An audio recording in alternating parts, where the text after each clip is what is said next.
मणिपुर मामले में कान में तेल डालकर सोने वाली भारत की वित्त मंत्री सीतारमण राज्यसभा में तिलमिलाते हुए खड़ी होती हैं और बोलती हैं, आई एम एस्टोनिश्ड।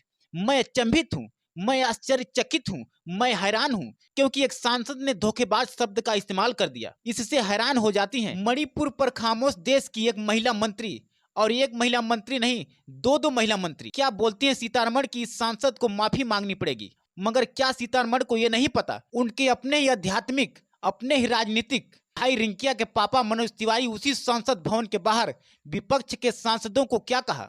आप जानते होंगे, और आप नहीं जानते हैं तो हम आपको बता दें कि मनोज तिवारी जो सांसद मणिपुर पर बहस चाह रहे थे, उनको कहा वो नामर्द हैं, बेशर्म हैं। कहते नहीं राजस्थान में मर्द है, इन बेशर्मों को कौन समझाए। हम तो चर्चा चाहते हैं जी, चल रहे हैं अंदर चर्चा करने के लिए, ये आए। इन नामर्दों को मैं चुनौती देता हूं, आप आओ। कैसे कह सकते हो आप राजस्थान में कि राजस्थान मर्दों का प्रदेश है? राहुल गांधी कहाँ है? सोनिया गांधी कहाँ है? क्या वित्त मंत्री सीतारमण को पता भी है कि भाजपा का सांसद विपक्ष के सांसदों को नामर्द कहा है? ये कितना अपमान है देश के सांसद का, न सिर्फ सांसदों का बल्कि देश के सभी महिलाओं का। न सिर्फ सीतारमण को बल्कि स्मृति ईरानी को भी हंगामा मचा देना चाहिए था और अपने सांसद के इस बयान पर शर्मिंदा होना चाहिए था। मगर दूसरे सांसद के सिर्फ धोखेबाज कहने पर तिल मिला जाती हैं और माफी मांगने को कहती हैं। और मणिपुर पर सांसदों द्वारा बहस की मांग करने वाले सांसदों को नामर्द कहने वाले रिंकिया के पापा पर गर्व करती हैं। और अपराध क्या है विपक्ष का? ये कि वो भारत के प्रधानमंत्री से संसद भवन आने के लिए कह रहे हैं। और अपराध क्या है विपक्ष का?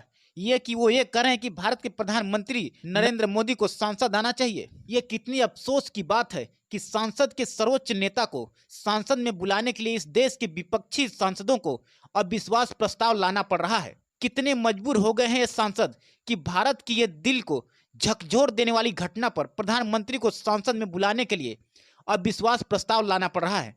वो जानते हैं कि उनकी संख्या बल कम है, वो जानते हैं कि बीजेपी को लोकसभा में बहुमत है, वो जानते हैं कि यह विश्वास प्रस्ताव का गिरना तय है, मगर फिर भी इसी बहाने मोदी को सांसद में लाना चाहते हैं और मणिपुर पर कुछ बुलवाना चाहते हैं।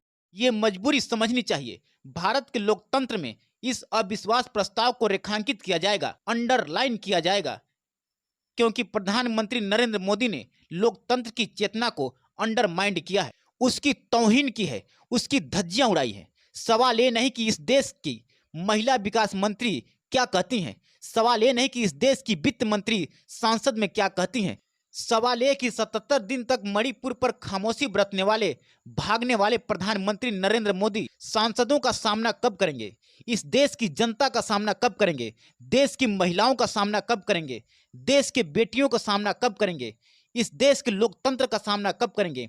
उन्हें याद रखना चाहिए कि ये लोकतंत्र है, इसी लोकतंत्र ने उन्हें ताकत दी है। अगर उनको लगता है कि वो आगे करते रहेंगे वित्त मंत्री को, वो आगे करते रहेंगे महिला विकास मंत्री को, वो आगे करते रहेंगे गृह मंत्री को, तो इससे बात बनने वाली नहीं है। क्योंकि देश की जन जन की आवाज है कि प्रधानमंत्री खुद आकर देश को बताएं कि मणिपुर में जब महिलाओं को नोचा जा रहा था, बेटियों को निर्वस्त्र करके घसीटा जा रहा था, तो देश के प्रधानमंत्री चुप क्यों थे।